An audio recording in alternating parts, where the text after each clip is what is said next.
ተፎካካሪ የፖለቲካ ፓርቲዎች የያዙትን ፖሊሲ ብሎም ሐሳባቸው ለደጋፊዎቻቸውና መራጮች ተደራሽ ያደርጉ ዘንድ መገናኛ ብዙሃን ያላቸው ሚና አበርክቶ የላቀ ነው። በርካቶችን ለመድረስም እንዲሁ። ይህን ማዕከል ባደረገ መልኩ ብሔራዊ ምርጫ ቦርድን ጨምሮ መገናኛ ብዙሃንም የአየር ሰዓት ድልድልን ይፋ በማድረግ ተፎካካሪ ፓርቲዎች እንዲጠቀሙበት እድል ይፈጥራሉ።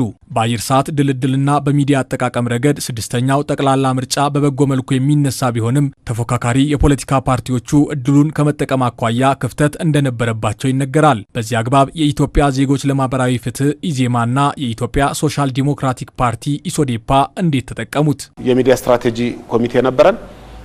የሚሄዱ አባላትን ማሰልጠን፣ ኦሪየንቴሽን መስጠት፣ ከዛ ሲሄዱ የሚያቀርቧቸውን ሰነዶች ማዘጋጀት ሰፊ ስራዎች ናቸው ያሉት እንጂ ቅድም እንደነገርኩ ሚዲያ ስለተገኘ ብቻ ብድግ ብለን ከረባት አንጠልጥሎ የሚከድበት አይደለም።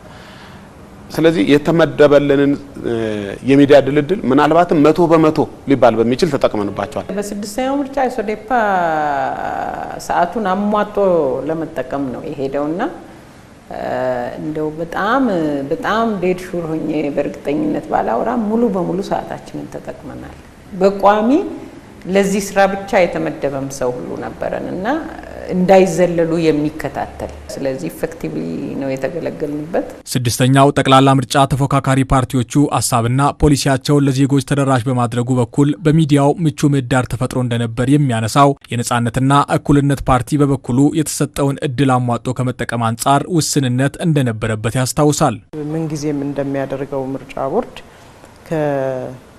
ከሚዲያዎች ጋር ሆኖ ተፎካካሪ ፓርቲዎችን ይዞ የአየር ሰዓት ድልድል የሚያደርግበት ሁኔታ ነው ያለው። ሚዲያዎችን በራሳቸው ጊዜ ፕላን አድርገው ተፎካካሪ ፓርቲዎችን ጋብዘዋቸው ሀሳቦቻቸውን ለህዝብ እንዲያደርሱ የሚያመቻችበት ሁኔታ ነው የነበረውና ከዚህ አንፃር የባለፈውን የስድስተኛው ሀገር አቀፍ ምርጫ በጥሩ ሁኔታም የተጠቀምንበት ሁኔታ አለ። አንዳንድ ደግሞ ያባክናቸው የአየር ሰዓቶች እንደነበሩ አስታውሳለሁ።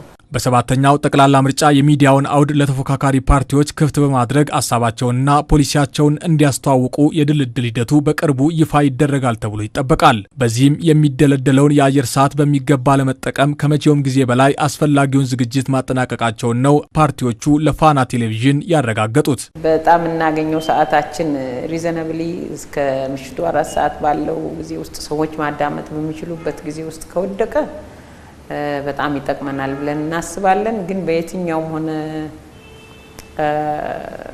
እጣ ክፍላችን የሚሆነው ባናቀውም ባጋጠመን ሁሉ እናስተዋውቃለን። ህዝባችንም ደግሞ በእውቀት ላይ ተመስርቶ እንዲመርጥ እንፈልጋለን። በእኛ በኩል በቂ ዝግጅት አድርገናል። ተስፋ ማድረገው በፌደራልም ሆነ በክልል በቴሌቪዥንና በሬዲዮ ያሉትን የጊዜ ድልድሎች በኃላፊነት ስሜት እንጠቀምባቸዋለን፣ እንጠብቃቸዋለን። ከዛ ውጪ እሱም ብቻ ሜንስትሪም ወይንም መደበኛውን ሚዲያ ብቻ ሳይሆን ከዛ ውጪ ያሉትን አማራጭ የማህበራዊ ሚዲያዎችን እንደ ዩቲዩብ፣ ፌስቡክ፣ ትዊተር፣ ቲክቶክ የመሳሰሉትን በሙሉ አክቲቭሊ አካውንቶች አሉን፣ ኢንጌጅ እናደርጋለን። ብቁ ተወዳዳሪ ሆኖ ለመውጣት እንዲያስችለን ሚዲያ ትልቁ ኃይል ነው። አራተኛ መንግስት ነው የሚባለው በዓለም አቀፍ ተሞክሮ ስናይ ሚዲያ ትልቅ ፓወር ነውና ይሄን የሚዲያ አክሰስ በሚገባ ለመጠቀም ሰፊ ዝግጅት ነው እያደረገን ያለ ነው። ከመነሻው ጀምሮ በስትራቴጂ ነው እኛ ምርጫውን እየመራን ያለ ነው። ተፎካካሪ ፓርቲዎቹ በተደለደለው የአየር ሰዓት አቋምና ፍላጎታቸውን በሚያንጸባርቁበት ወቅት በጥልቅ ስነ ምግባር መመራት እንደሚገባቸው አጽንኦት የሰጡት ፓርቲዎቹ ሀገርን ባስቀደመ መልኩ ሊጓዙ እንደሚገባ ምክረ ሀሳባቸውን ሰጥተዋል። ከዚህ ባለፈም ሊቀረፉ ይገባል ያሉትን ጉዳይ አንድም ሲሉ ከጣቢያችን ጋር በነበራቸው ቆይታ አንስተዋል። የአንዱን ውድቀት እያጎላን የራሳችንን ከፍታ እያገነን ከምትሄድበት ይሄ በብዙ ምርጫዎች የተለመደ ነገር ነው።